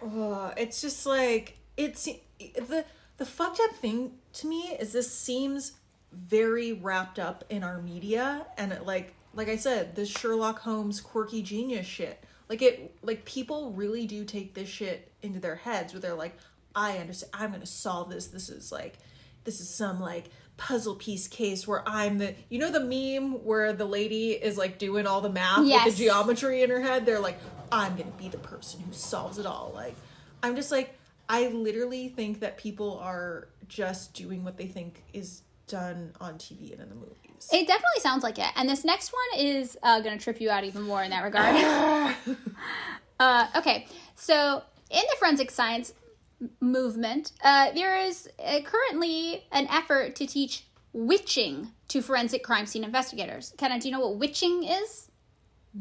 Is it literally doing witchcraft? Basically, they're like the dowsing rods. No! Yeah. No! That's where you hold two metal things in front of you, and they supposedly steer you in the direction of whatever you desire. And people used to do this to try to find water and try to find oil. And now, some investigators are doing it to try to find bodies. At the National Forensic Academy, there's a 10-week training program that's sponsored by the University of Tennessee. And they teach all sorts of forensic techniques that are a little bit more on the fringe. And they actually do teach this to people as a viable forensic method. No! They also do things like excavate skeletons from grave sites and collect bugs from decaying bodies. They even blow up a car for a real-life lesson in fire scenarios and explosives, which scientists have also said are pretty unreliable forensic tools. So you're going to fake quirky genius school. Yeah. You know the TV show Bones? How they've got, like, the bug guy, and they got the bones person. No. Bones, the show? No, I don't. I know that that's a cool name for a show.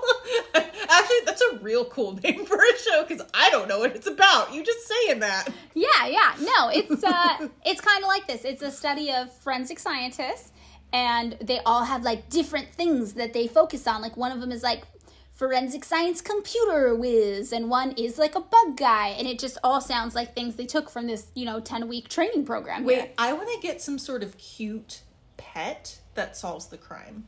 I think you could do that. I think anything's possible in this world. Wait, wasn't there like a show on TV called like, think it was called like Psych or something, where a guy pretends to be a medium who solves crimes because no one will take him seriously, that he's actually just good at solving crimes? Yes, there is. And I know this because I actually love this show and I have watched it front to back a number of times in my life. I love Psych. It's very funny. The premise is basically that, like, cops are fucking stupid, and this guy's dad trained him in observational skills from a really young age, but he hated it, and he hates his dad, and his dad's a cop, so he kind of wants to upstage his dad, but also doesn't. So, like, in the very first episode, he's watching TV, and they're covering, like, a case that's happened on the local news, and he can just see from the case, like, oh, I know what happened. It's right there in the background. There's the evidence, just nobody's looking at it, and I know because my stupid dad trained me to look at all this shit. So then he calls the police department and leaves an anonymous tip, like solving the case. But then they arrest him because they're like, how could you know that? You must have been involved.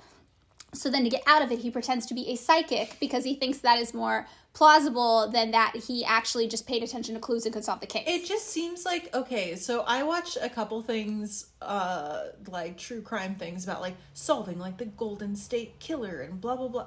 And it just seems like all of the police work, it was literally just precincts just doing the stupidest shit and dropping the ball. Like, all of those true crime cases are just police ineptitude. It wasn't because they had some sort, it's not because they had like DNA, blah, blah, blah. It was like, they literally just were like mind-bogglingly incompetent. Yeah, or just didn't care.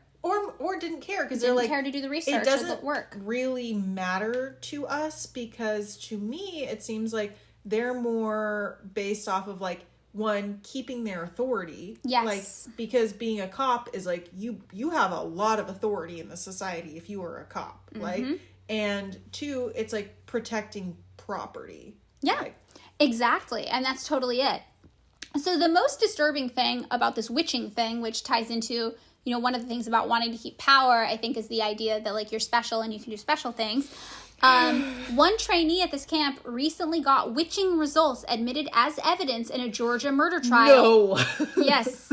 No. And the instructor who teaches this says it's because the metal rods can detect piezoelectricity, an electric charge that builds in certain solid materials such as crystals, and that bones under mechanical stress can also produce these charges. So we should just use fucking crystals to find criminals. Well, he says that you can use the dowsing rods to find crystals or dead bodies. Either way. So obviously no peer-reviewed published research has illustrated the piezoelectricity can be used to detect buried remains, but that's not stopping them. Oh. So one of the main issues with forensic science that Kenna touched on is obviously that it's not born from science. It's born from policing.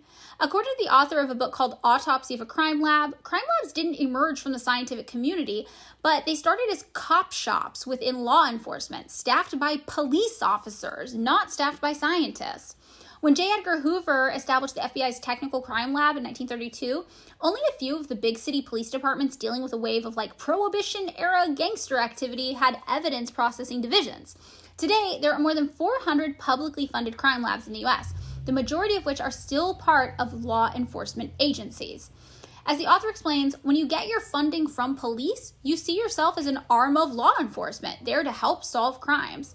I have documented over 130 crime lab scandals involving errors or audits of multiple cases at labs across the country, and hardly a month goes by that I do not find more labs to add to the list.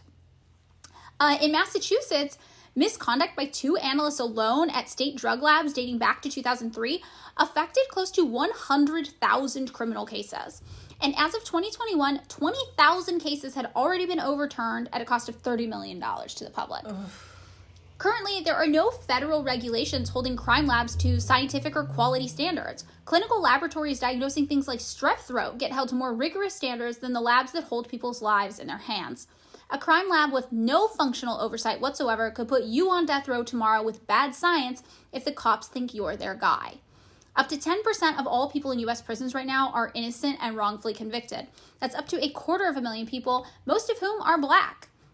The image in our heads of the police out there actively trying to solve crimes, running good data in good labs to seek justice, is just wrong, plain and simple. The story that this evidence paints instead is one of laziness and ineptitude. The police want to pin the crime on the most convenient person, and they will skew data in phony laboratory-type settings to bolster their case. In some places like Flint, Michigan in the U.S., only 17% of all murders even get solved. And out of those solvings, you have to ask, what percent were just pinned on an innocent black man? Forensic science is another component of the myth that police are helping us, that they're catching the bad guys, that they're doing something to protect us, that they're doing something only they could do, when in actuality, they're not. They haven't really evolved since their early beginnings of protecting people's property, stopping a crime only if they happen to stumble upon it in the process, and oppressing black people. Nothing much has changed since then. Only now they'll put a guy in a lab coat and tell you they did their job because his hair is curly just like the one they found at the scene of the crime. These TV shows usually show us victims, women really, who've been assaulted and murdered, and the brave police teams work tirelessly to protect them from the bad guys.